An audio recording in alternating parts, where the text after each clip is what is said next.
Okay, everybody, it's that time of year again. It's time for the October Jam Take Two. This is the first and only Chip 8 Game Jam. This is the second year we've been doing it. Wow, that makes Let's it. yeah, let's start from the top and like you're kind of stopping a lot. I It's all good. It's all good. I hate this part. The first thing was pretty solid, honestly. It's hard Just, to not. just It's hard pretend to like do this. okay. So here's Yeah, I did the I'll walk you first one through off it. the top of my head, and now I'm trying to redo I'll it. walk you through just so you're explaining Octogem to Everdred. Yeah. Okay. I mean, What is just this? in your head, just do that. Everdred, ask him what's Octogem? What are we doing? Why am I here? Why am I on in the Skype call? What are we talking about? Can you please explain to me, Everdrain? Well, Everdred, this is the October Jam. This is a Chip 8 game jam where everybody tries to make games for a virtual machine from 1977. It's fun. We've been doing Oh, this for 2 years now.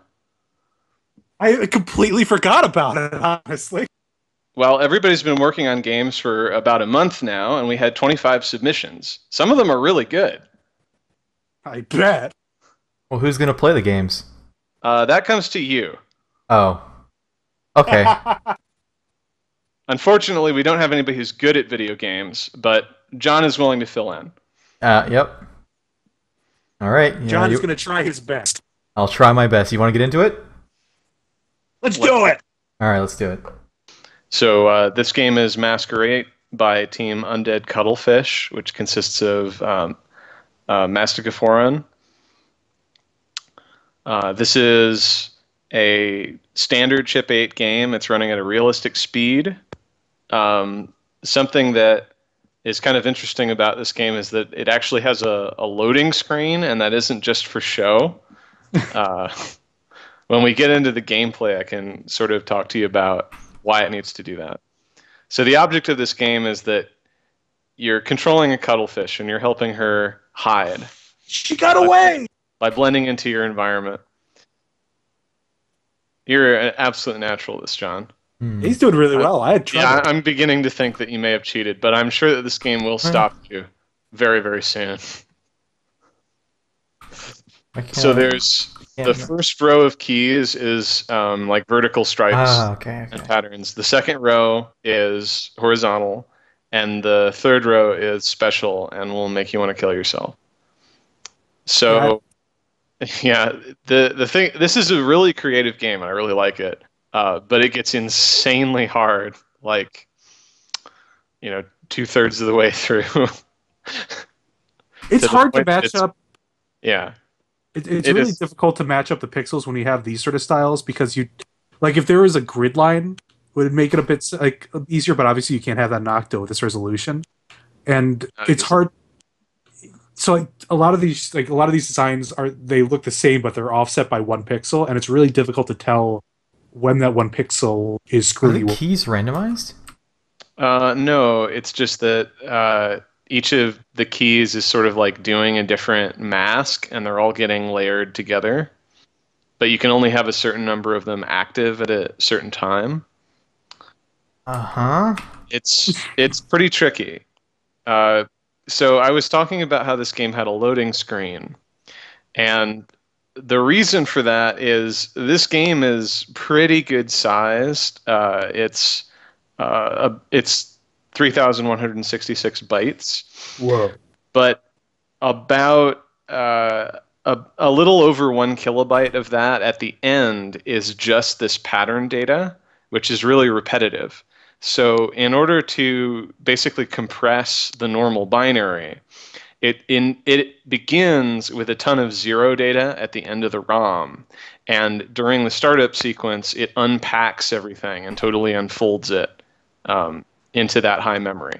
So in principle, as the README points out, if you were having to worry about typing this into a Cosmac VIP, it would save you a substantial amount of typing in zeros. That's really cool. Yeah, so if you run it at a realistic emulation speed, it's a little bit slow with that loading bar, but it isn't really that bad. Oh, it actually has a loading bar.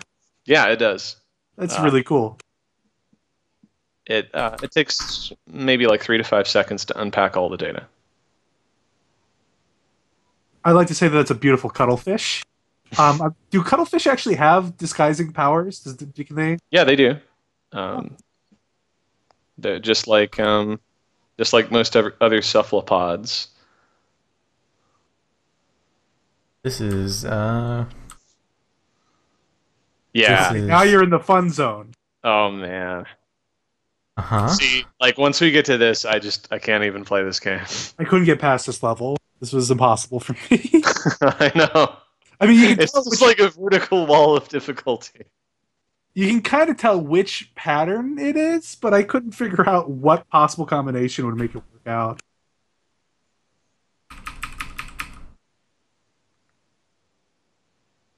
I think the cuttlefish isn't sexy enough. I mean, it's going that way. I mean, I'm not saying it's not sexy because that'd be unfair, but No it could, comment.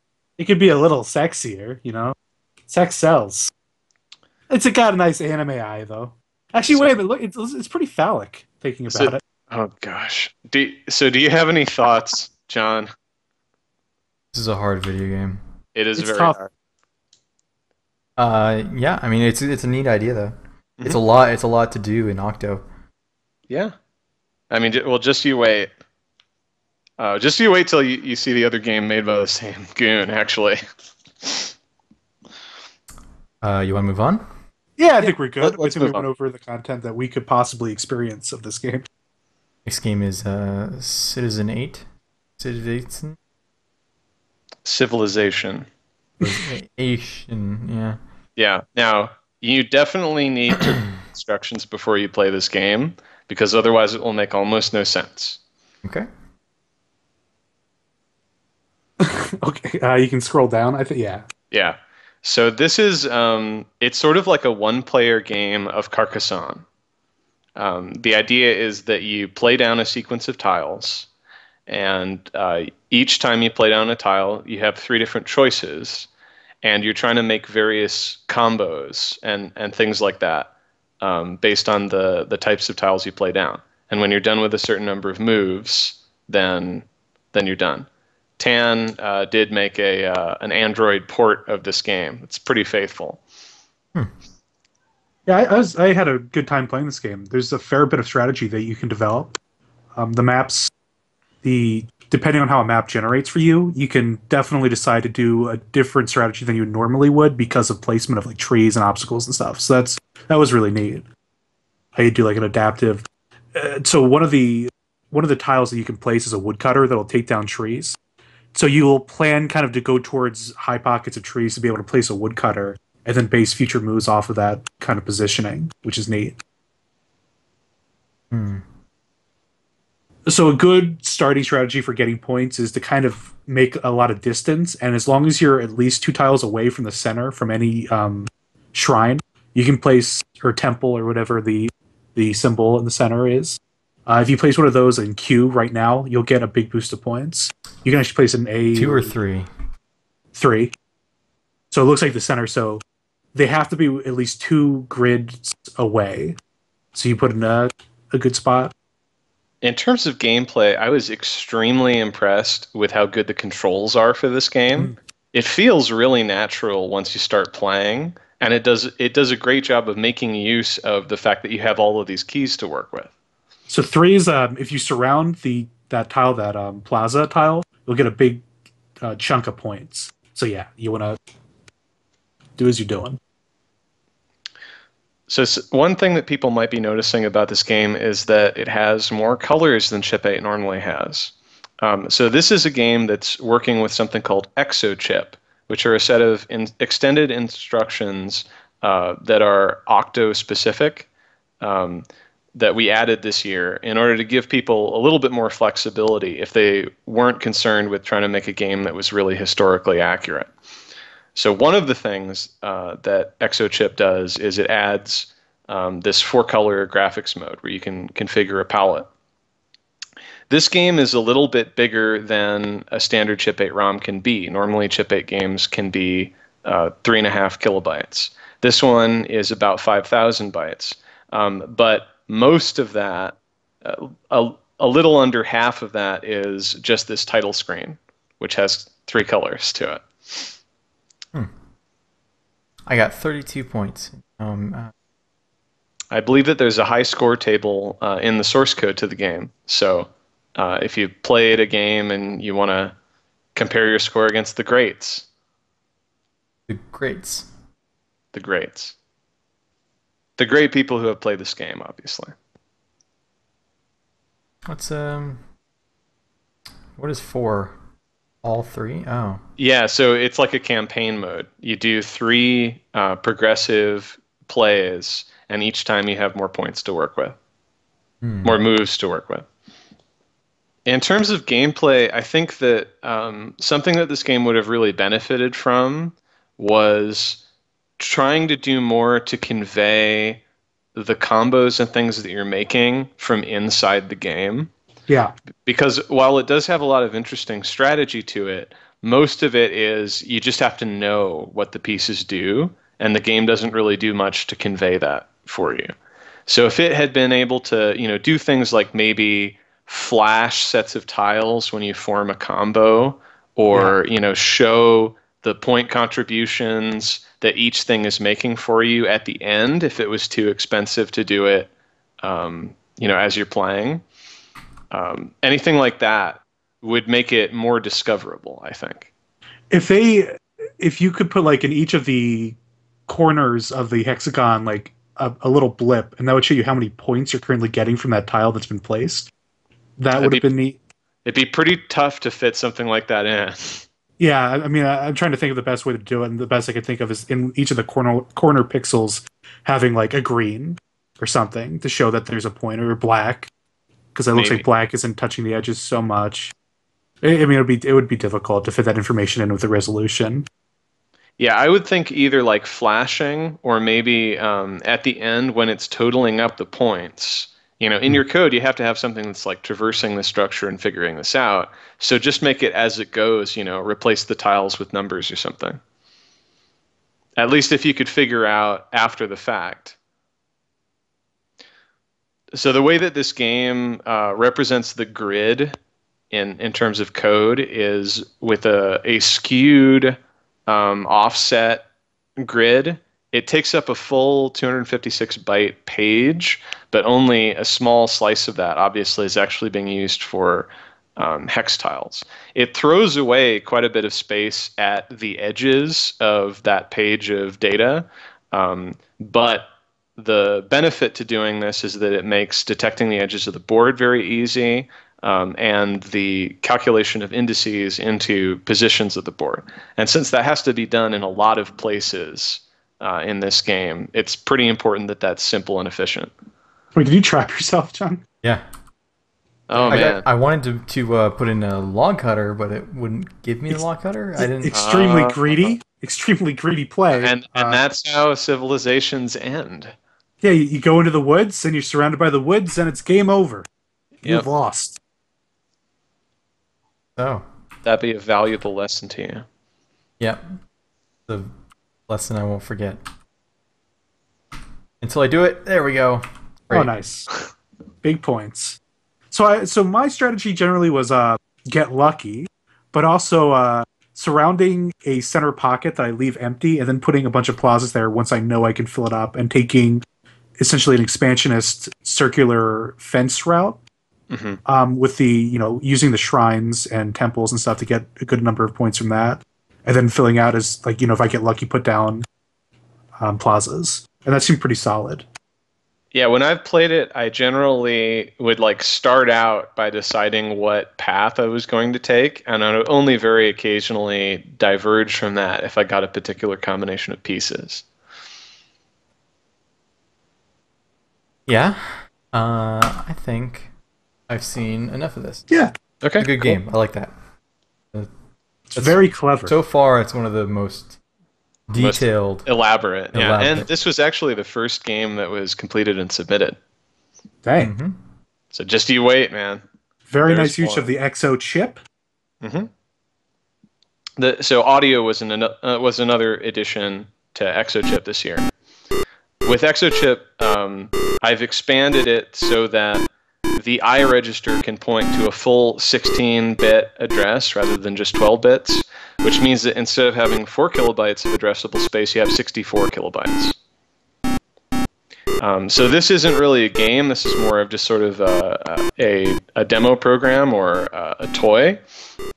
This is made by Tom, and this is the first tracker application written in Octo. It comes with a demo song that it just plays, and it shows you the notes as it's gone, and you can use the keys to add new notes, and you can cycle between a number of different pages of built-in music or places to store your new songs. Do you have audio enabled, John? 'Cause I don't hear Not anything. for you guys, but the stream can hear it. Okay. Um, So the you audio hear my system, dulcet music I'm making. right? The audio system that's added in Exochip is a 1-bit 4,000 hertz audio stream, which is very kind of PC beeper-esque. It's designed that way because it's supposed to be something that could have plausibly been added to the original VIP hardware with just a shift register, and it's designed such that it could be suitable both for adding like sound effects to games, kind of percussive stuff, and also trying to do rudimentary music like this. I think John's music isn't rudimentary. It's beautiful. I don't know what I've done. Well, you're a true master of this new art form. No, I think I broke it. You can alter the tempo. There are keys for doing that, speeding it up and slowing it down. I've I believe that they some of those settings take effect at the end of a measure. uh-huh. So what do you think of this? Is it fun to play around with? Yeah, it's pretty neat. I put up to 1,000 cycles because I want to see.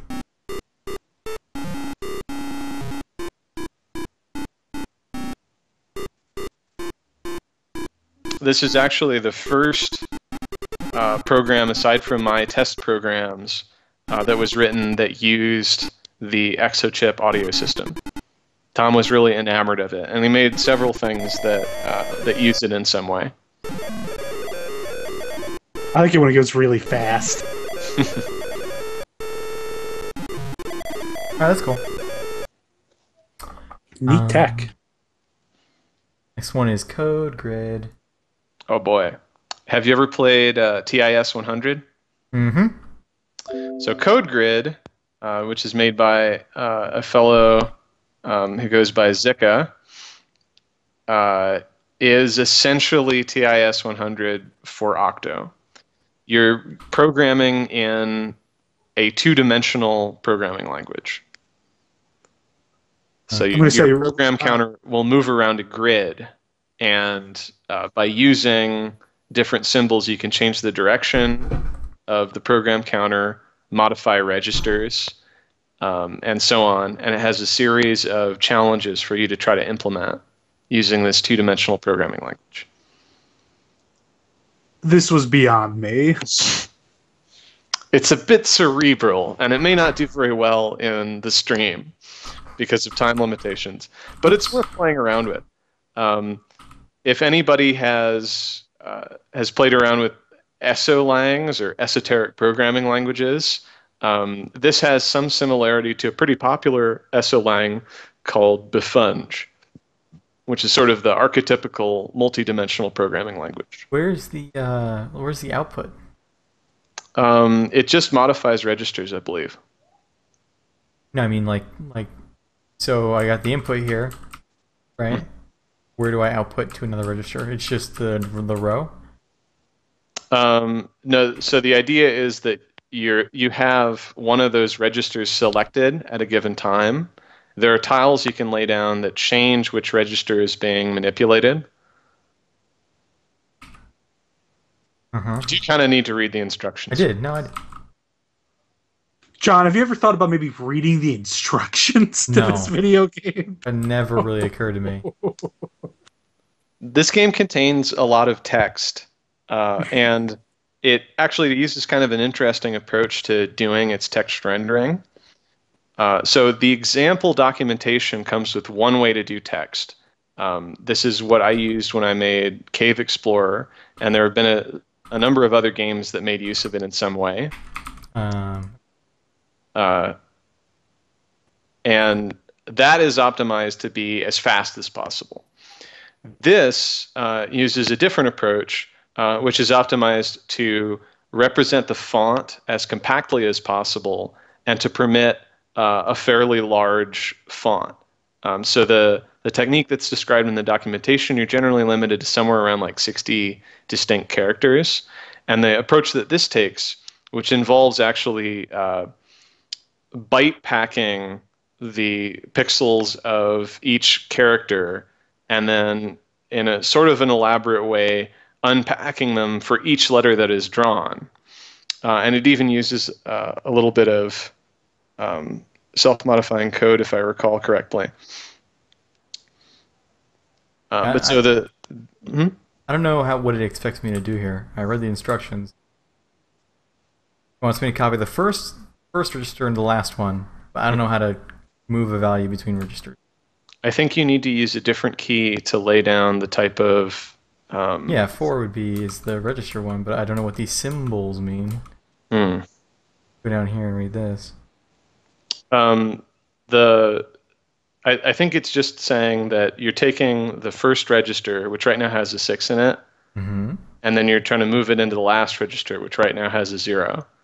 So you're going to have to do something like, while this register is non-zero, I decrement it and then move the register that is selected to be the last one, and then I increment it and then I go back.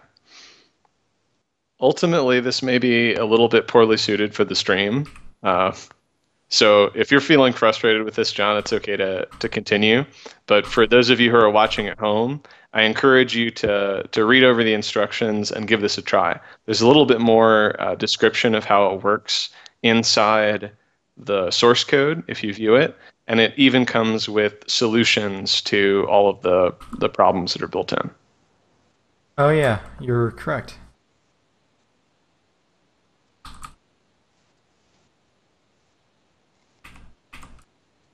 This happy face looks like it's going to be very anime.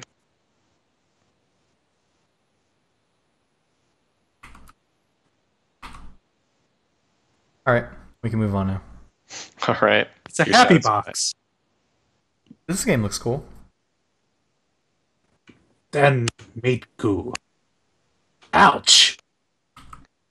This game is extremely hard. This is made by Buffy, based on some experiments that he'd been working on at the end of last year, actually. Dusted it off and tried to turn his bullet engine into a real game. This is an extremely challenging... Can you shoot at all, or is it... No, it's just a bullet hell. Avoid the bullets. So I played, I don't know if it was an early version and it was easier, but like I played this, he first linked it, I saw on the IRC, I played it and I beat it on my first attempt. And then I tried playing it earlier, I guess today and yesterday, and I could not get to the end. It was very difficult. I am not very good at this type of game, and I was only able to make it like maybe 3 levels through, or 3 waves through, I guess. A stopping block for most people will probably be where it's like doing a wave and you have to go between the bullets, but it's always uniform, because that seemed fairly precise with a specific type of movement that you wanted to be doing. Looks like you're looking underneath the... You're peeking behind the covers.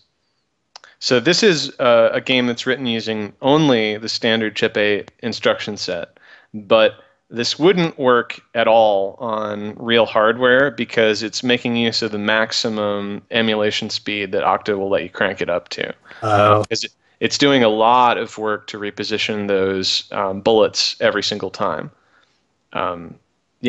So it has an entirely different pattern for each wave, and there is a special ending animation sequence if you do make it to the end of the game. It's a surprisingly general system. So if you wanted to try to mod this and make your own harder or maybe easier levels for it, you should take a look at it. Trying to find that wind screen. Draw wind out. Oh, show you. Okay, that's what I did wrong. Show you windscreen. So this I had it is right the first. this is a pretty good illustration of a pleasant aspect of working with Octo is that everybody's games typically come with source code. And actually, if you bother to look at the source code to most of the games that were submitted, like I did, you will be pleasantly surprised. Yes. Guys, we won. Yeah. Yes. Doesn't that look sweet? That's cool. That's really neat. That was Cool cool. game, cool code. I really like the use of 8 in a lot of these titles. I think that's Yeah, I'm I have excited. no idea why so many people did that. It seems like a weird coincidence to me. Yeah, they should be trying to work in Octo, just Octo itself. I feel like.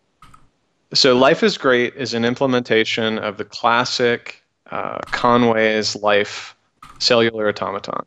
This makes use of ExoChip and its additional drawing colors, and you can see it updating a generation at a time.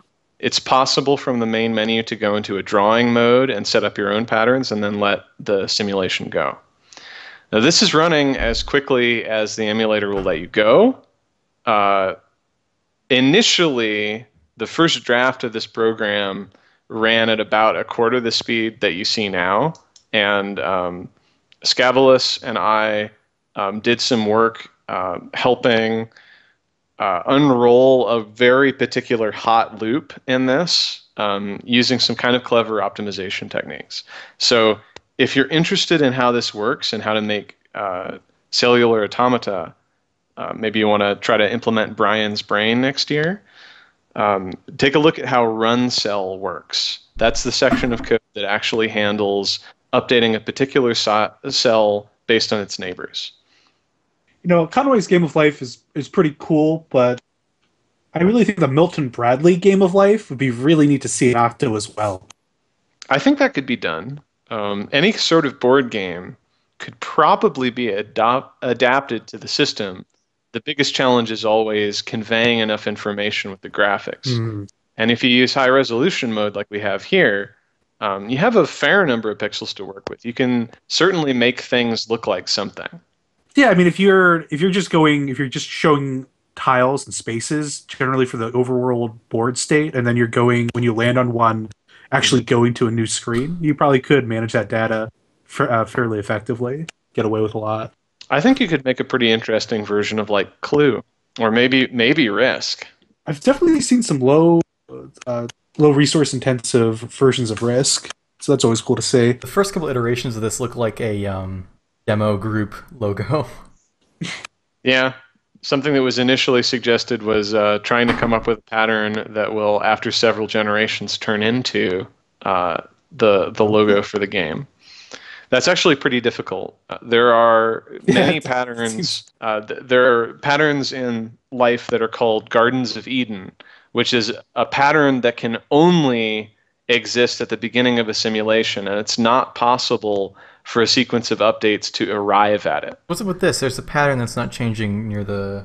Yeah, in the game of life, there are a number of stable patterns that will just stay that way. I think the one that's made of... Yeah, the one that's made of like 7 is a pattern called a loaf, I think. There are certain patterns that will move themselves through space. Like near the top, there's a pattern that is called a glider. You can see it just slowly evolving and moving down and to the right. You need a simulation where Casey Green actually evolves from it, and then he will be the one that creates the dick butt inside of it. So what's the game? Oh, yeah. Okay, so this is also by Team FafoChip. This is Langton's Ant. This is another one of these kind of cellular automaton things. So the rules of Langton's Ant is that you have an ant that is somewhere in space that's in a bunch of cells that are either on or off. And every time it will be facing in some direction and it'll move forward. If it's on a white cell, then it'll turn 90 degrees to the right before it moves forward. And if it's on a black cell, it moves 90 degrees to the left. And it always toggles tiles as it walks over them. So the ant, starting from a very simple pattern, will create all kinds of interesting chaotic patterns. It's actually possible to use Langton's ant as kind of a random number generator if you want, a pseudo random number generator, obviously, because it's determined from the pattern that you give it to begin with. Also, an interesting fact is that Langton's ant is actually Turing complete. With an appropriate starting pattern, you can perform any computation you can with a computer with just Langton's ant and carrying out its rules. Okay, cool. And this is a super chip implementation of the game. Whoa! And, yeah, you can get some pretty cool patterns. So this is a super chip implementation that actually it uses some exochip instructions as well for the purposes of drawing. And this version is 167 bytes. But this also includes a version that is written with just standard chip 8 stuff, running at a standard chip 8 speed, and it's only 47 bytes. Dang. So that program is solidly the smallest one that was submitted, and it's actually pretty interesting to watch. This game is really fantastic, and as soon as you start playing it, I think you'll realize what it's a demake of. God damn it.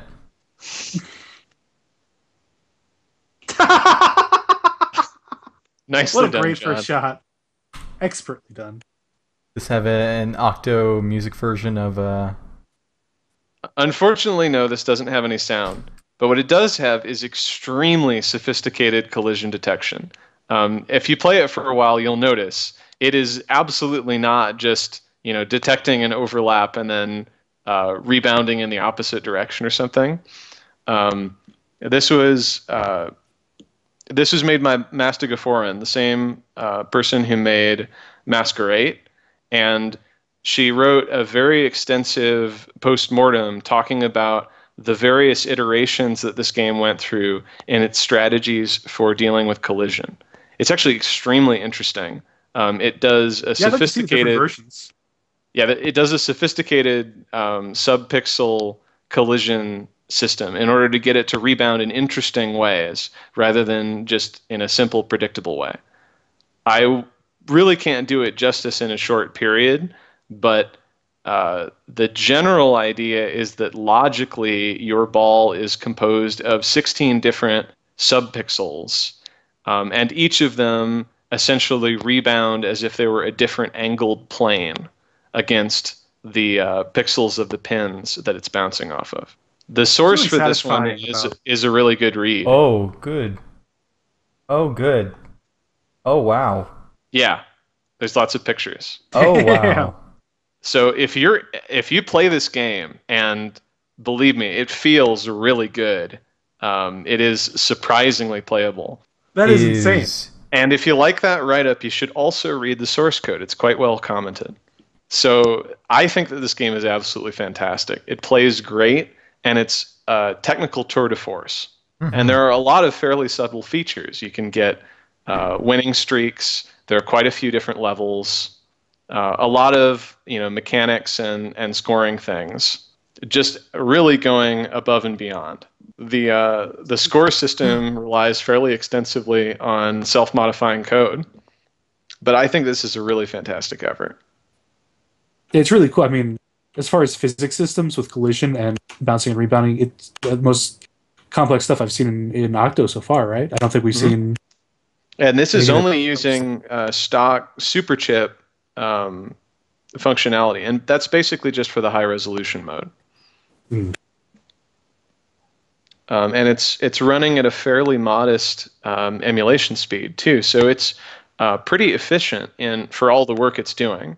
Right now it's by default clocked at 200 cycles per frame, but I did a little bit of experimenting, and it's perfectly playable at 100. It's just a little bit sluggish sometimes, but the gameplay isn't really affected by a little bit of slowdown. What's the max on actual hardware? For the super chip, we really don't know. So the super chip was a variant of chip 8 that ran on HP48 calculators. And I am in the process of trying to get a hold of somebody who has an HP48 and, more importantly, the interface cabling necessary to actually get code onto it. That's kind of the big challenge. But so if we can do that at some point in the next year, then I'll be able to get more information about what a realistic emulation speed was for Superchip itself. Right now, the only thing we can do is go based on some really scant information that's available online and trying to get the existing Superchip games to run at a reasonable rate. Since most of them are a lot less sophisticated than this game, it's hard to say whether or not they were really pushing the hardware. But I think that 100 cycles per frame is probably realistic, and up to 200 maybe. I don't know. But I think that there's a decent chance that this could run on a real calculator, and I'd like to try it at some point.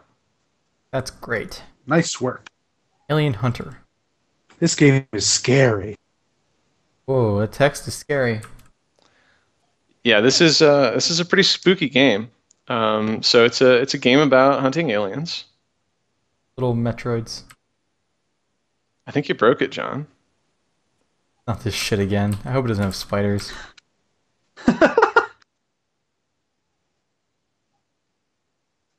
See, this happens pretty much any time that John plays a video game here. Does it? I mean, you ruined it. So I think it's late enough that we can probably let people in on the joke. This is the world's first creepypasta game made for Octo. If you read the source code, it tells the story of somebody who tried to make an Octo game and ended up discovering that their program seemed to be mysteriously haunted. They couldn't figure out what was going on. Oh, man. And it does stuff that seems like it should be impossible. Mm-hmm. John doesn't sound very impressed by this, but I thought it was cool. Yeah, the main... it's a different narrative. The gimmick is that this exploits a sort of syntactic bug in how Octo parses its programs in order to hide a chunk of code and make it look like a data that contains special instructions that will gradually corrupt the game and add unusual behavior by doing some self-modifying code. I highly encourage people who are interested to try to go through the code and see if you can figure out for yourself how it works and how it's hiding. Oh, it's got some audio. Oh.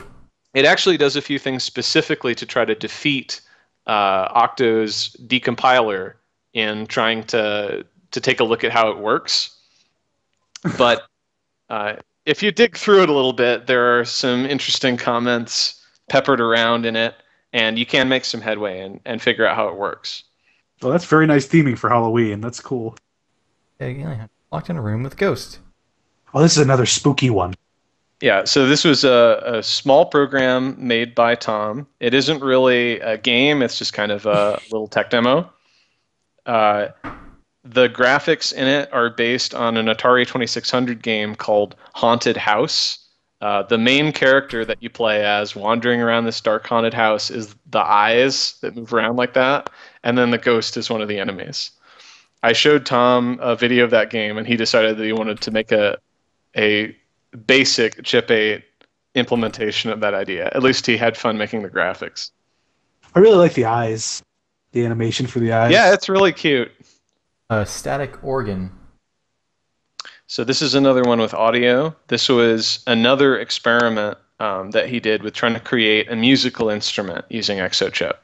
So this is less like a tracker program and more just an instrument. You're going to need to open this in Octo itself. Source. Oh, it's beautiful.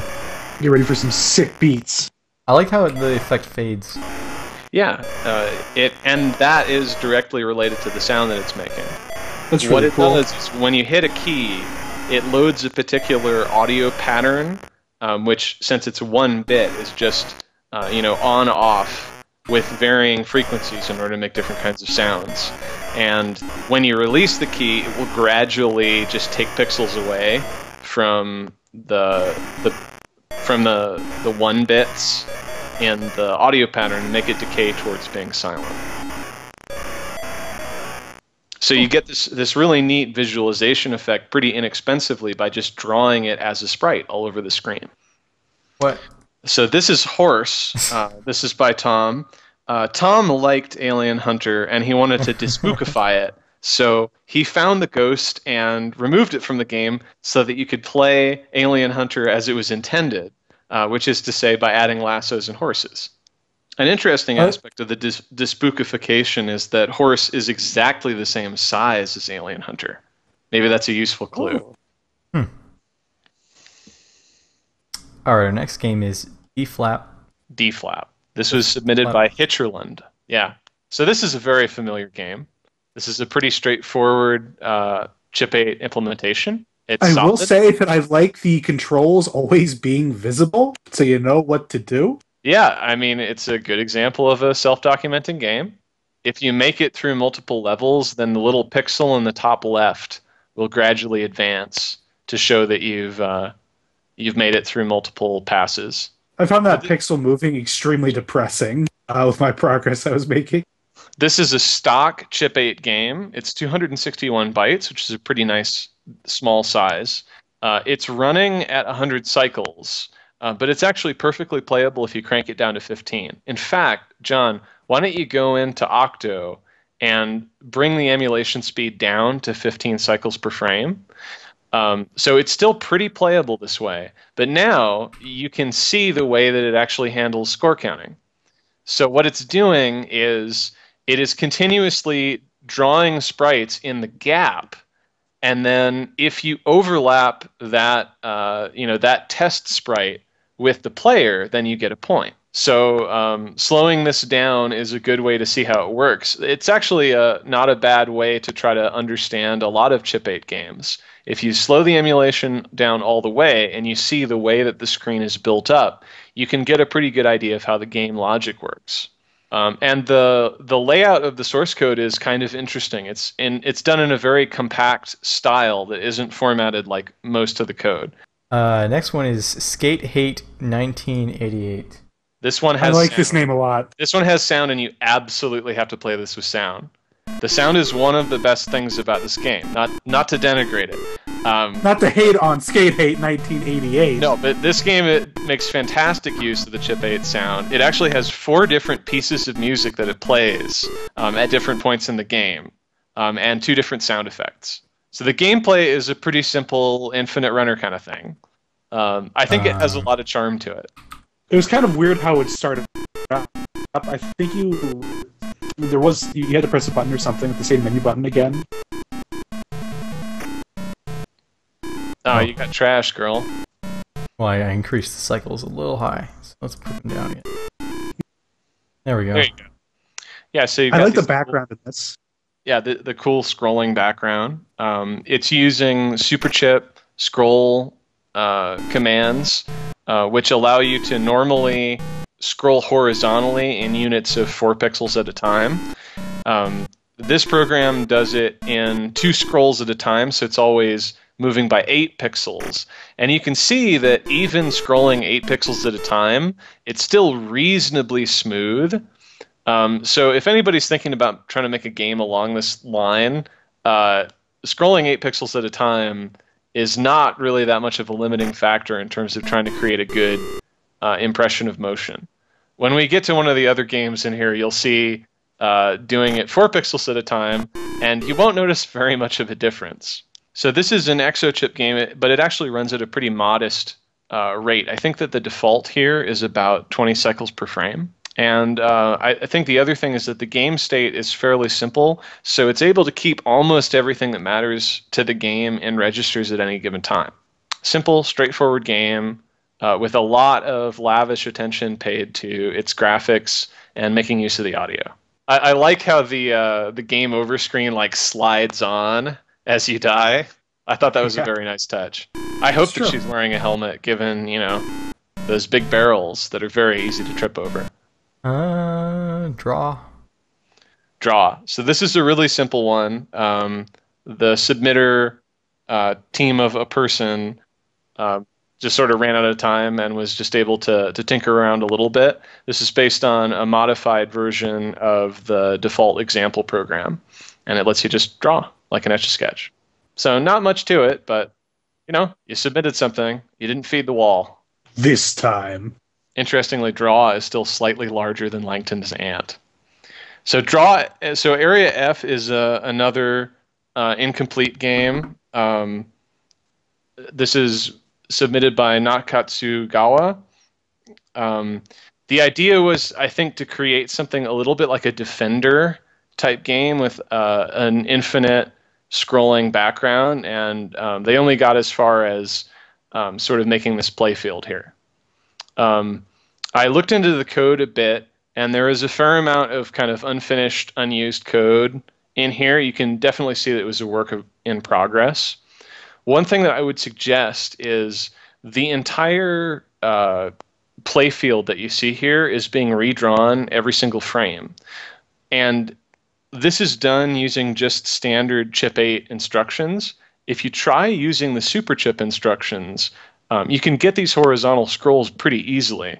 You'd still have to redraw the score counter at the top, but that's probably a lot less cycle intensive than drawing the landscape. So you might be able to get a little bit further if you try using those SuperChip instructions. Very cool. So is this the official Octo game of the movie, Space Jam? Everybody get up. It's time to slam now. I would love to hear a version of Space Jam on using the Octo Audio Exochip stuff. So this game was made by Team Napoleon Solo. Space Jam is actually an adaptation of a game that we had last year. Oh, Remember Ship Tunnel? Yep. So Nice. Napoleon Solo played the games from last year, and he liked some of the ideas from Ship Tunnel, and he wanted to try to expand upon it and make a more elaborate game. And that's exactly what he did with this. It's using Yeah, knowing yeah. so knowing that, like, so realizing that he was actually going off of that, he made he did improvements that I actually kind of remarked upon when I saw the game from last year, saying that it'd be really interesting to see this sort of. Specifically, the big thing to me was having these tunnel segments kind of go back and forth and quickly kind of mediate between the two. So it's really cool to see that implemented. Yeah, it's fun. There's a lot of variety to it. Having different kinds of obstacles is a nice improvement. It uses the same basic technique as the original game in terms of just redrawing a piece at a time. This is just stock chip 8. It's a moderate size. It's 1,490 bytes. So still leaving about 2 kilobytes free. And it's running at 100 cycles per frame, which is kind of high.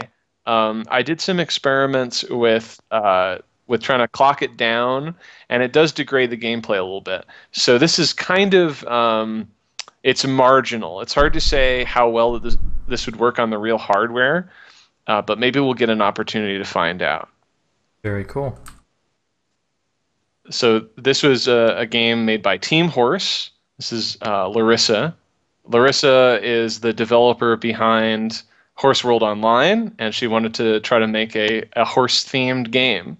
Apparently she had something a bit more elaborate, but she lost her code and had to redo it, which is very tragic. Oh. But I think that this is cute. I think that the horse animation is fantastic. Yeah, that's a very nice looking horse in Octo. Just because I liked how the jump was immediate. So with how quickly the obstacles are coming towards you, if it wasn't immediate, if you had a lead in with the animation, it would be a lot more difficult to actually hit those. Oh yeah. The one thing about this game is that it uses SuperChip graphics. So SuperChip gives you a 16 by 16 sprite that you can draw all at once. And that is the only thing that this uses from SuperChip. And so it's pretty small, it's pretty simple, it runs at a fairly low frame rate. So if this had been done drawing the horse out of several normal Chip 8 sprites, instead of using a big sprite like that, it actually would work on a classic system. So, when you're trying to make something really simple like this, often it's worth trying to see if it's possible to pull off with the most basic instruction set.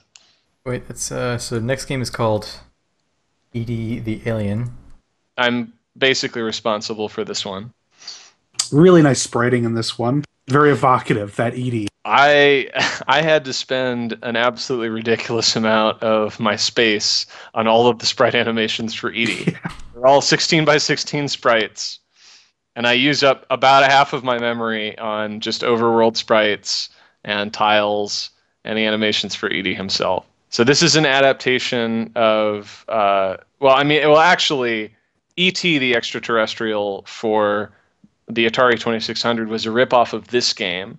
And if you read the README, you'll see an explanation of why. I was trying to create a game that had sort of a large game world that you could explore. I think it was reasonably successful, although there's a limit to how much variety that I can pack in. I like the screen scrolling. Yeah, so this was the game that I mentioned earlier that scrolls 4 pixels at a time.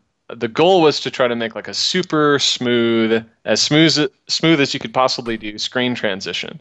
And ultimately, I think it was kind of overkill because I added a fair amount of complexity to the game to do that. And I don't think it would be really noticeable at all if I had just scrolled 8 pixels at a time. Well, I noticed that. Smooth. Well, the challenge to doing it 4 pixels at a time is that when you draw sprites in Chip 8, they have to be either 8 pixels wide or 16 pixels wide. So if you want to have a 4 pixel wide sprite, it means you have to waste all of the pixels on like half of a sprite. So you're doubling the amount of storage that the graphics take up. And everything on the overworld, so like the pits and the trees, are stored in memory sliced into 4 pixel slices, and they all take up at least twice as much memory as they would if I had done this in a slightly different way. Also, the pit physics is kind of janky. I didn't have a lot of time to fix some of these details. So the goal of this game is you're exploring these pits, and you need to try to find all of the pieces of Edie's phone. And then you need to find a special location where you can use the phone to call a UFO. And then once you do that, you'll have a countdown timer where you have to make it back to the main screen and stand on that special spot that has like 4 arrows pointing out. Okay, you've got all the pieces of the phone. Now you're looking for a piece of ground where you see a C icon or like a phone handset icon, depending on what you want, how your imagination. God damn it. This is a very accurate. This is a very accurate portrayal of how the gameplay in the original Atari game works. When I was playing, I had a lot of difficulty at this point. I got to this point multiple times, and eventually I was able to find the spot. But I wasn't sure if there's some sort of way to find it, or if it's randomized, or if it's just kind of you have to hunt for it. It's randomized. The best strategy is to make sure that you're paying attention while you're exploring and looking for the pieces, because you'll probably stumble over. See, there it is. Oh, yeah, you just walk past it. And so if you're not paying attention, you'll get all the pieces of the phone. The icon shows you, okay, now you got to book it. See those strange alien glyphs. Walk to the beginning screen. Keep going, John. And you're going to have to be on the icon that has the 4 arrows coming out. There. You need to be on that when the counter reaches 0.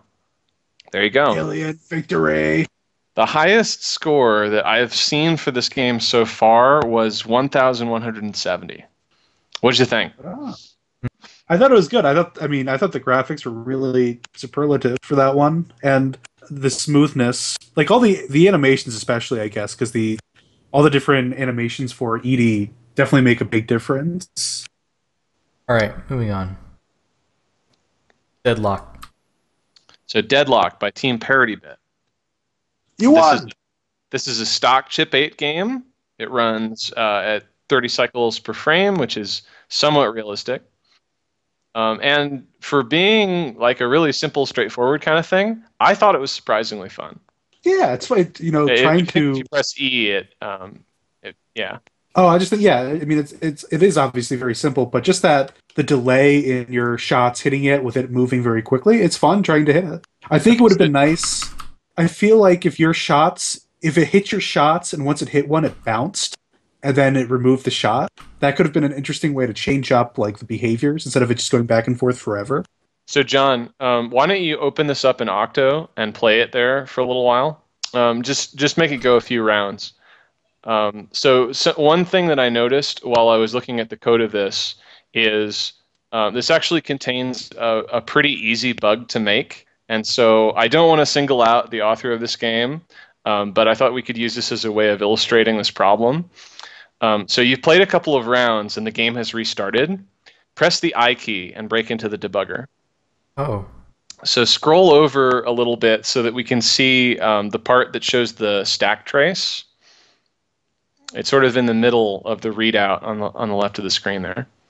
Oh, the stream can see it. You cannot. Okay. So what you should notice is that there are multiple lines that say main, one after another. Do you see that? Yep.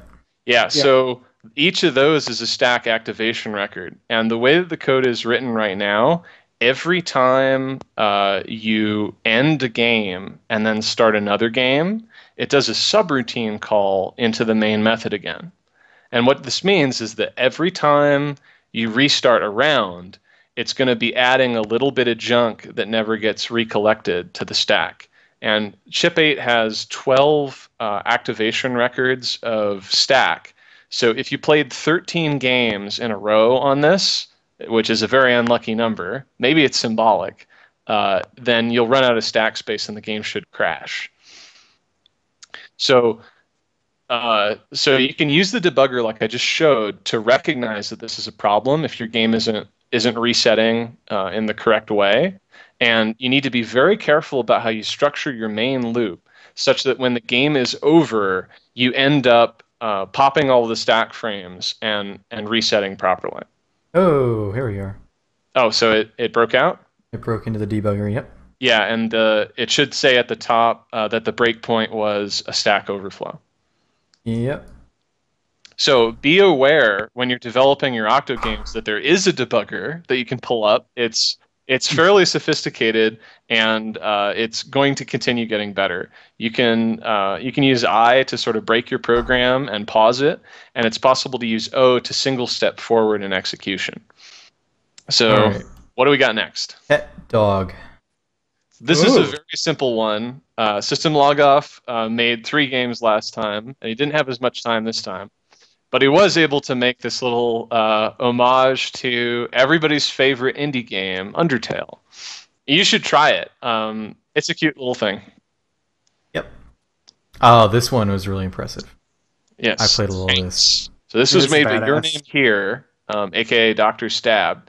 And this is the person who made Turnover 77 last year. So this comes from a pedigree. This is a really neat Exochip game. It is by far the biggest of any of the submissions at 33,005 bytes. But that's almost entirely map data. It's just under 7 kilobytes if you remove all the maps. This has a lot of maps that you can play in the campaign mode. You're just wasting your specials. It's all right. You can get a trick shot bonus for bouncing off the far wall.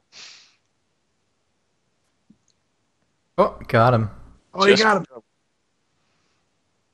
Trick shot. I know that skip that if you press fire again. Everdread was saying that he has an immense fondness for Scorched Earth, and this is a pretty great implementation of Scorched Earth. So my version this of is Scorched really Earth solid. that I played as a kid was called Pocket Tanks. And that was a freeware game that I believe was the first program I ever got a crack for. Nice. Good memories. Good memories. My Scorched Earth was Scorched Earth, the mother of all video games. I remember playing I played a lot of games of Scorched Earth, but I remember one specific one that was a 1,000-round game that I played with my brother to round 600 or something, and something happened at round 600 something where we never played Scorched Earth again. I don't really remember what specific. Something messed up happened at that. Ooh, a BFG. Uh-oh. I didn't actually see the BFG. I didn't use that one. Oh, Yeah, I mean the nukes by themselves were pretty satisfying, I thought. oh. I really hope that you Wow. get an opportunity to see some of the later maps in this game. A whole bunch of people from IRC chipped in map sections. I did a couple. There's a huge variety in the different kinds of challenges, and it really adds a lot of replay value. Are they randomized, or do you always see the same ones in The map succession? progression is fixed. I think Okay. that the item pickups are randomized, though. It seems that way. This is pretty good. Yeah, it's a very good Yeah, use, I thought, of the ExoChip uh, graphics planes. Took a lot I of. thought. Oh, sorry. Oh no, just one specific thing that I thought was cool. Comparing this to Scorched Earth was that so Scorched Earth, the control system for Scorched Earth, you have the angle and the power, and this has a much more simplified. You know, you select a pixel essentially, and you shoot it, and it bases your trajectory off of that. Mhm. And I thought it was actually I kind of like this better than Scorched Earth in some way. I mean, Scorched Earth you could be very precise, and if you play a lot of games of Scorched Earth, you're going to know the angles and powers and stuff. But this has a really nice just pick up and play, and just it has a good feel. Like it makes sense how you're aiming the shots. Yeah, it has a very intuitive control scheme, and you know it's kind of difficult to do that with Octo. So when it is done, um, it's particularly notable. Oh, nice bank shot. Yeah. Got him.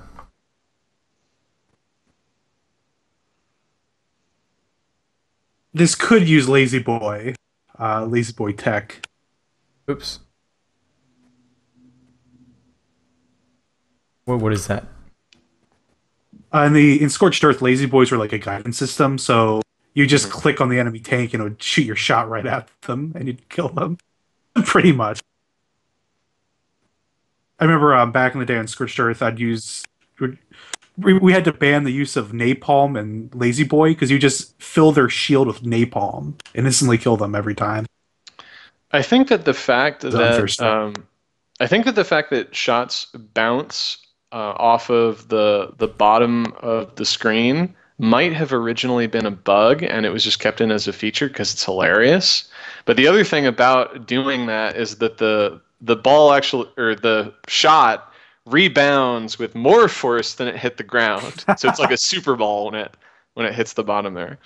That was a mode in Scorched Earth. There's bouncy walls and also super bouncy walls, so it'd make them go even faster. It's But yeah, I really mean, dangerous when you miss. yeah, Nice. that was a very solid shot. Scorched Earth is such a good. I love Scorched Earth. I think your name here has definitely mastered figuring out how to write a Chip 8 game that John will play for a long time on the stream. Well, Well, it's fun. I mean, it's so each round is quick. I mean, the rounds are Yeah, quick, and then it you see a keeps new you. level that are interesting. Mhm. It keeps you interested. It has a lot of good content.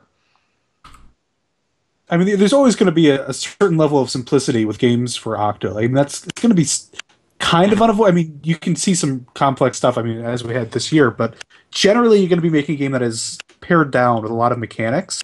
So Mhm. figuring out ways that you can get some visuals that are interesting and kind of changing things up, finding ways that you can make things varied is really nice. Yeah, I mean, like Edie, I spent a huge amount of effort and memory on doing complicated animations. And Mm. in this game, it instead focuses on having, all of these levels. I want you to get to my level, so please continue to do well. got him. For these particular levels, or the kind of stalactites, you can force yourself to imagine it as being several parallax layers of mountains. I kind of like just trying to see it that way. I'm guessing actually having terrain fall, if it wasn't connected to anything, would be incredibly difficult and not feasible for Octo, right? Or would it be? You could probably do it. During generated levels. No, like So, having like, having you had a- physically Like having actually terrain fall out from beneath. Oh, So if you have a section of floating terrain, it would be able to check that section and then have it all fall down until it hits a solid chunk.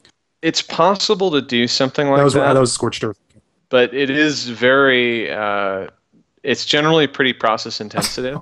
No. Wow. It would be very difficult to do that. And I should note that this game is already running at 1,000 cycles per frame. This is just maxing every aspect of what the system can handle to deliver what it's. Oh wow, very close. A lot of levels in here. Yep, there are. This is one of the ones that I drew.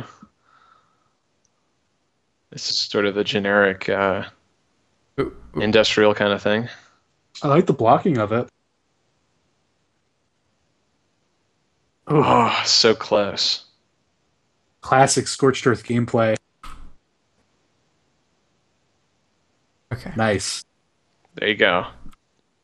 It's like Chemical Zone from Sonic. Kind of. Kind of. I think when I drew this, I was sort of thinking about the gorillas.bas. I had a friend who said Gorillas came before Scorched Earth, and that really pissed me. That was a serious I don't argument. believe that's true. It's not true. Obviously, it's not true. And it was like I was like, I was being nice. Like, I don't think so. He's like, yeah, it did. I bet Gorillas gave it. I was like, no, I don't think it did, dude. I don't think that's right. I just remember being really upset with that. I mean, obviously, we just found out immediately. We just looked it up, but just. Yeah, Gorillas came first. The Scorched Earth came. Okay, this is high level. This is really classy stuff here. I mean, they're just, they're holding their unusually long arm around their side and then holding the tank in front of themselves. Well, nice. You annihilated that. Okay, this is my favorite level. So you see, like, you can make a funny gag that really sells. Like, I mean, that's so dumb, but Children's Hospital, it works well. Dude, that collided. What the hell? There we go. Oh, all those worried parents just completely destroyed. Yeah. Hey, it's Music Land from Rayman. I kind of like how many people are going to see these levels because they're so far in. Well, I mean, you managed to get here on your first go through the game. It's not actually that hard to make it a fair ways in. Oops. I felt like it was a decent difficulty. Like, it was challenging enough to feel like the game wasn't just being handed to you, but at the same time, it wasn't like brutal. I think generally it's coming down to you being your own worst enemy when you're not. You're greedy, you try to just really fire a nuke over there as hard as you can, and it just bounces right back at you. God. So I mean, the enemies are pretty simple, and sometimes look at this is a great level. This is cool because you can bounce it off the bottom and try to hit them too. Yeah.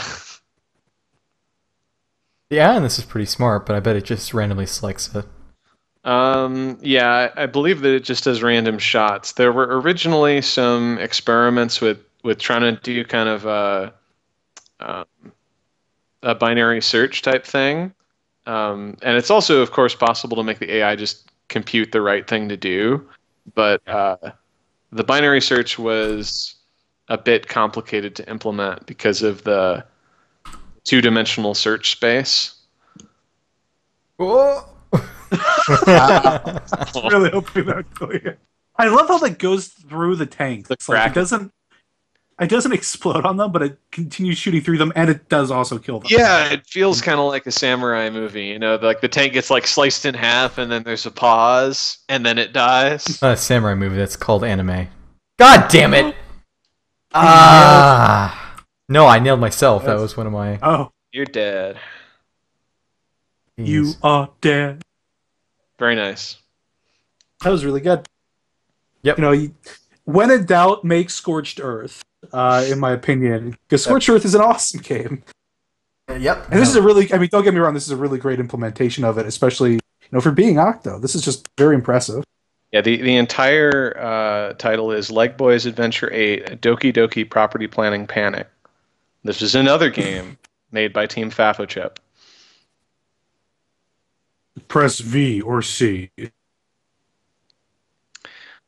So I think the first thing that comes to mind for most people when they play this game is, wow, this looks like a Game Boy game.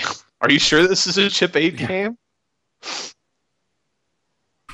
So this game makes really fantastic use of the Exochip drawing planes, and it's still got a fair number of cycles to spare. This is only running at 500 cycles per frame, so you could make an even more elaborate platformer game in the constraints that are still available here. How do I reset the game? Press F5. Thanks God. That's always an option. In terms of gameplay, it's kind of frustrating. It's actually really easy to get yourself stuck in unwinnable situations. Yeah, that was my one issue, is that because you can only get it on the same plane as your character is standing on, and you can only walk when there's 2 tiles, you can't just... Yeah, it's very, very easy to get stuck, and since the obstacles that come down, you're actually totally screwed, John. You don't realize, but you're dead. I think he might have been able to. If he had been clever, he could have gotten out. He might have been able to dig his way out before, but you're basically just stuck, and you have to go through a slow, agonizing death there. So the combination of the fact that it's very easy to get inexorably stuck, and the fact that there is a randomly generated map, combined to make this pretty frustrating to play. It's a neat idea. I was able to play it for... Yeah. I was able to play it for a while, but it definitely... You want to do safe strats if you want to play for extended period. Yeah, it's definitely true. But the graphics look fantastic. The little animations are nice. For being such a small sprite, I think it's pretty well animated, and it reads well. You can tell that the guy is walking and stuff. So fantastic looking game. And the controls generally feel pretty good to me. But I was kind of frustrated with the game design. It's Minecraft. Let's be honest. Essentially, wait, are we not doing a Minecraft stream? Oh, be careful, John. Lasting a lot longer than I usually do. Yeah, you're doing well.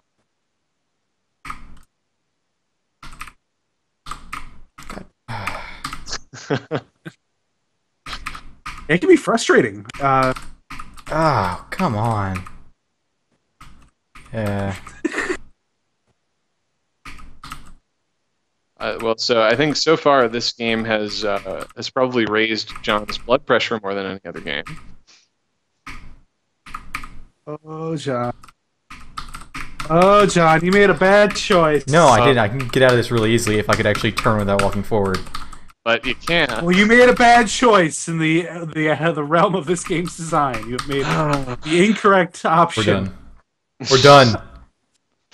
You never escaped. Octavore is the next game. So Octavore. Octavore was made by Team Pangasaurus Rex. This was headed up by Jackie Kircher, who is the creator of last year's winner, Glitch Ghost. Oh, nice. Hungry octopods. Make sure you read what the controls are before you get started, John, because you'll need to know. The gameplay is essentially like a variation on Snake. You're trying to help this octopus grab all of the food on the screen, and you have to control its tentacles simultaneously. I already really don't like this. Giving up pretty fast, man. I was pretty surprised at how difficult it was when you just added the controlling 2 snakes at once instead of just regular Snake. Did it? So the levels do get quite a bit more elaborate. Oh yeah, yeah. That's Maybe a just be more wall, intuitive. John. You can't go through a wall. Yeah, that might not be a wall. That might be another octopus's arm. We Oh don't know yeah. for Somebody sure. else is trying to get food. Yeah. I like the variety to the levels as you go along. It has a number of different obstacles that it tries to throw at you.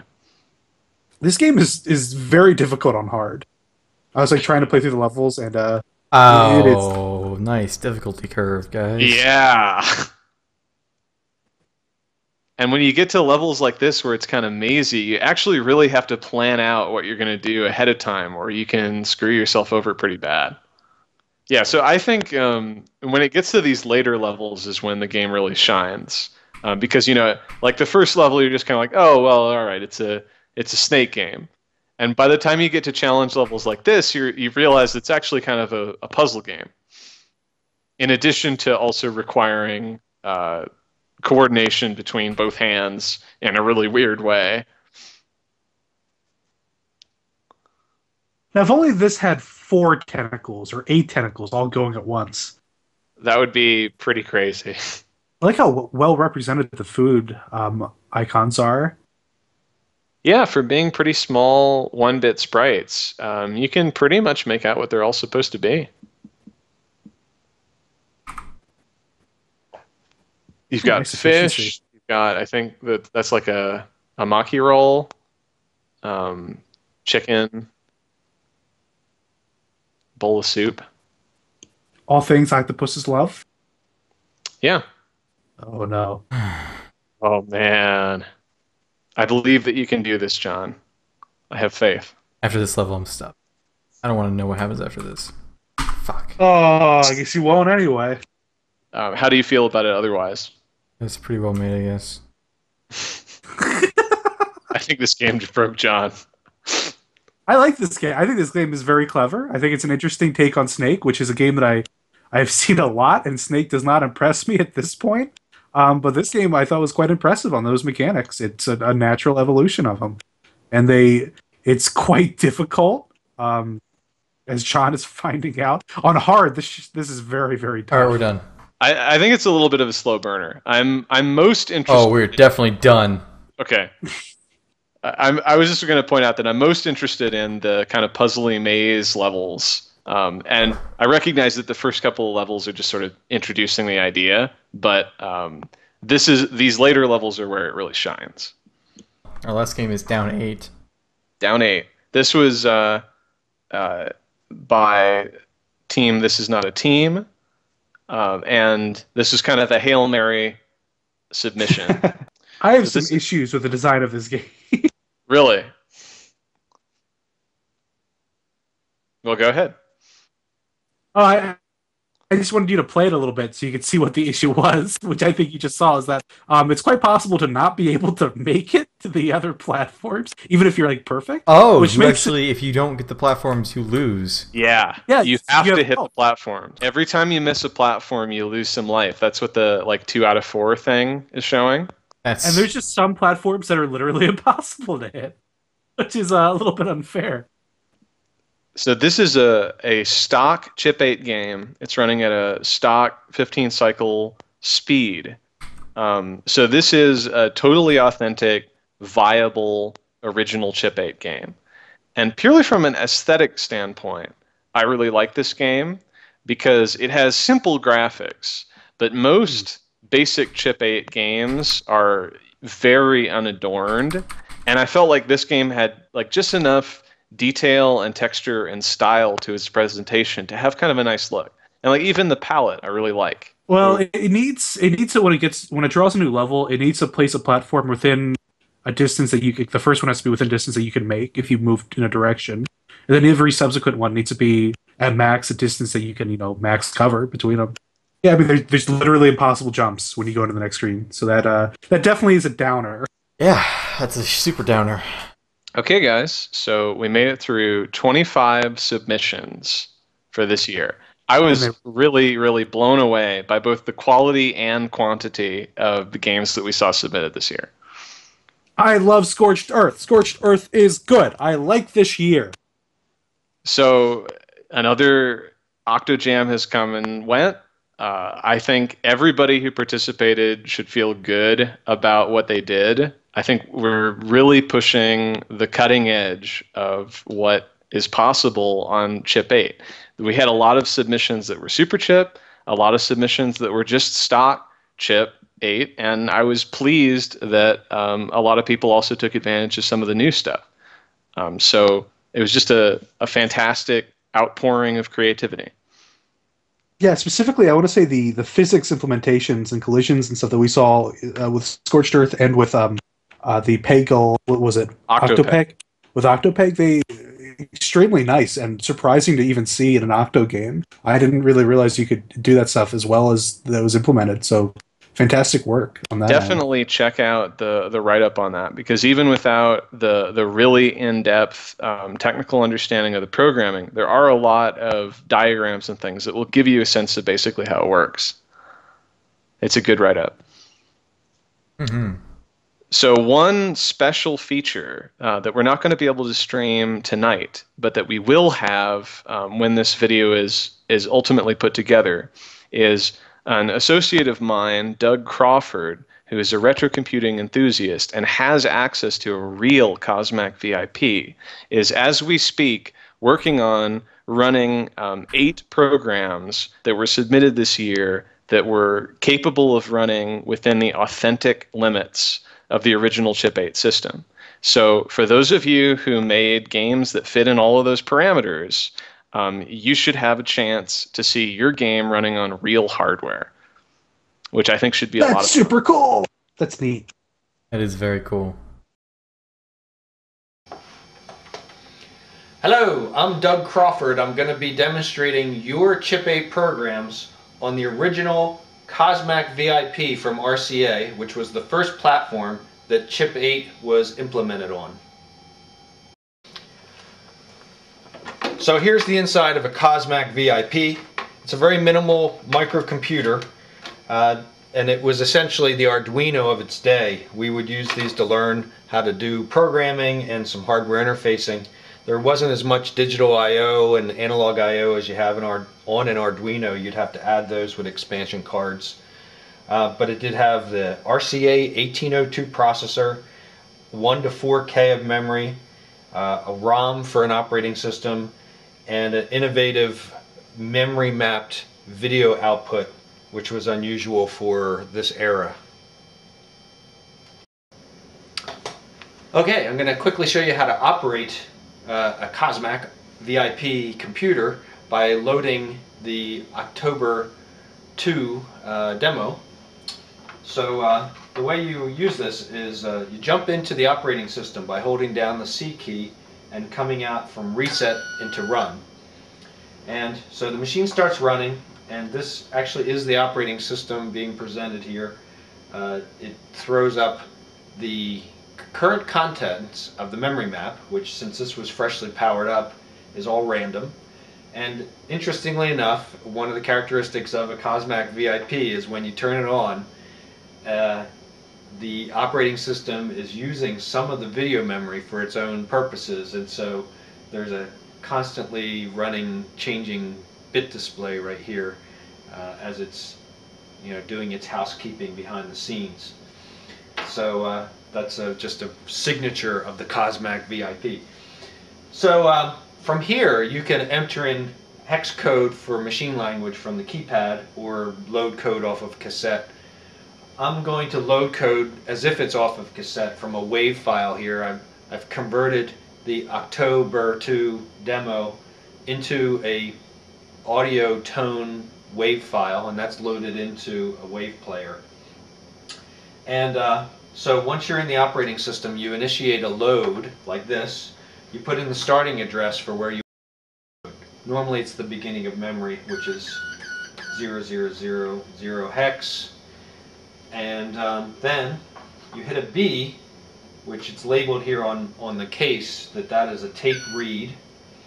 And then you tell it how many blocks of data is going to come across, and that's in terms of the number of 256 byte blocks. So it turns out that for the October demo, it's 7 blocks.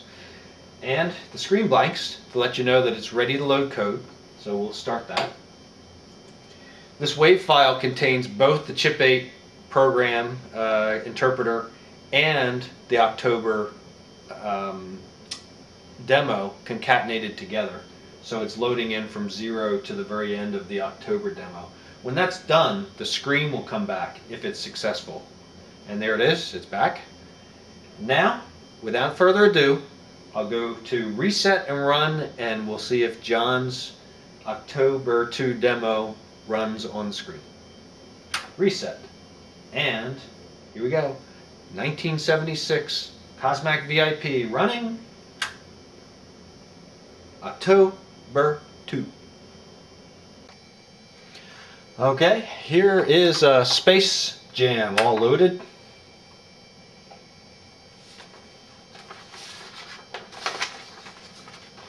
How about that? I really like the very complete score and ship count on this game, and the activity for kind of starting up the player. Gameplay is pretty cool with the up down and advance of the ship. I like this. Very cool, and the activity when you hit something,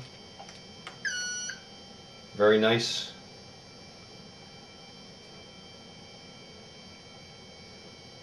And the accounting for the ships is cool.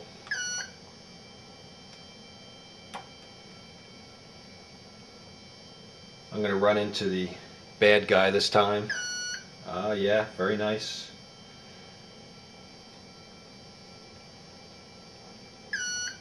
And let's use the last ship. We'll let the wall run into us, see how that does.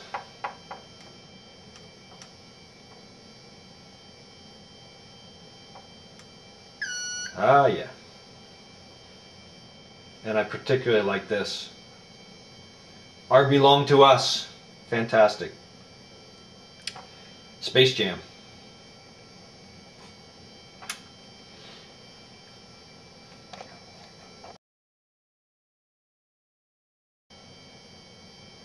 I like the way the ships move. The target ship his random moves are pretty nice, and I like winning. Not sure why the old missiles stay around. Seems like they could have been blanked out. It would have been normal for that. Maybe I thought that was a cool way. So we have to reset and restart to do a new game for this. So very attractive, nice job. I like it.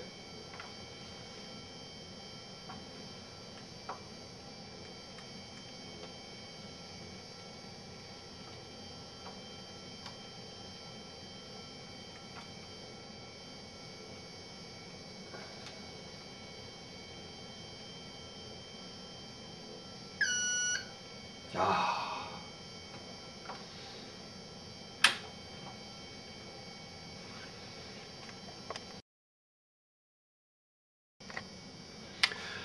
All right, this is D-flap. All right, we got the B button. Trying to jump through the window. I like the side scrolling effect of this. I suppose the documentation here is wrong. It's suggesting the C button instead of the B button for jumping, but unless I'm supposed to do something, no? Okay. So I like the side scrolling action here. I like the jumping. The gravity effect is quite nice.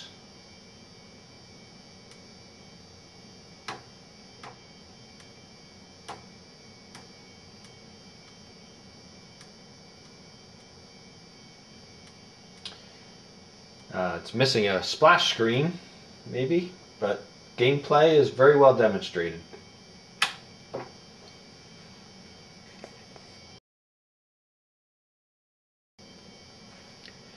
And here we have Down 8. I really like the splash screen here. This is reminiscent of the Big 5 game type of intro screen on the TRS-80. That's what it reminds me of. I like it.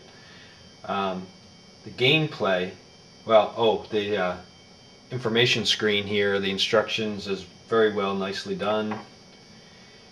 And then the gameplay is surprisingly cool. Really, this is very, very interesting. A challenge. Maybe it might be a little off for the real machine. It's extremely difficult to move very far left and right. But when they're close in, I can really get the feel of how this is supposed to go. I love the ending screen here. Very nice touch on this game. And automatic restart, which is well implemented.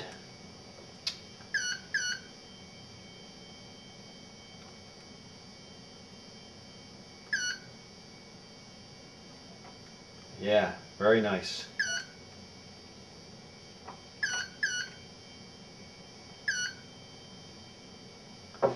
Okay. Very nice job on that.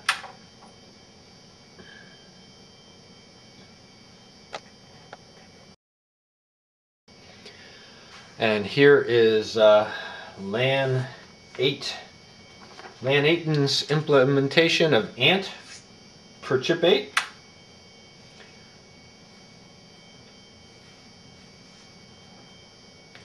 Now this is very efficient.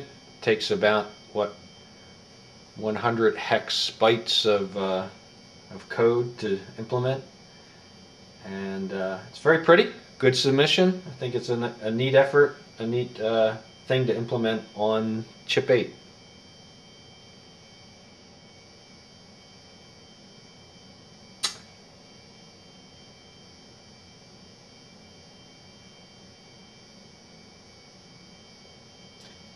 As John says, it's quite mesmerizing.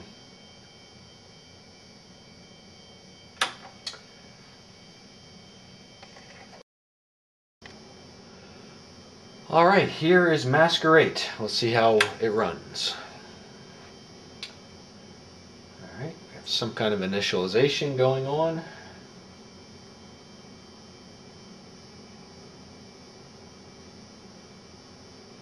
A bit unusual for a chip 8 program. Makes me wonder if this is straight chip 8. Oop. And screen goes out to lunch. That looks like the video hardware has been kind of deinitialized. Could be a hardware problem. I'm going to reset and start it again, and it looks like it has modified its own code or something, and maybe walked over top of the chip 8 interpreter. Hard to say. Okay, well that's how that runs. Okay, now for Pet the Dog. This is kind of interesting. I have Pet the Dog in the EMMA 2 1802 emulator here, and it's ready to run. I'm having trouble with this one, but I thought I'd show you. It starts out running here on the real machine, and when I start to pet the dog, the neck tries to grow, but the redrawing is not really working right.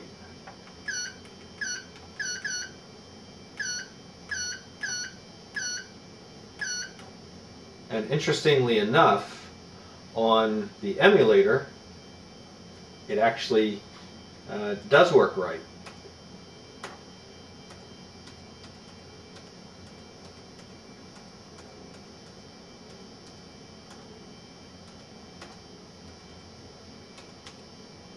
So I'm not sure how to explain that. There could be a memory issue here. However, I did try swapping out a bunch of the 2114 RAMs, and I think I rippled through all those, and it's still not running. So I don't know why this ain't working, but it's not.